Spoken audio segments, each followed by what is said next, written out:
Did you know you can rename your short links to make them easier to manage?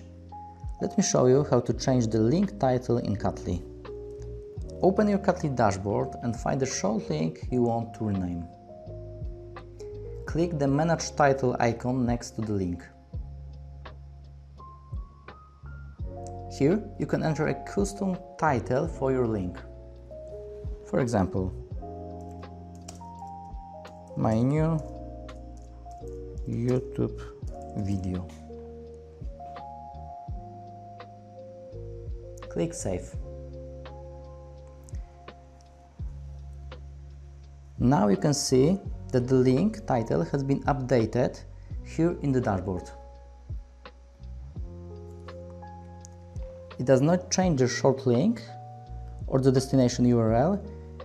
It's especially useful when long URLs have unclear names or when multiple links point to different campaigns. This makes managing large number of links much easier. Try it yourself at Catly.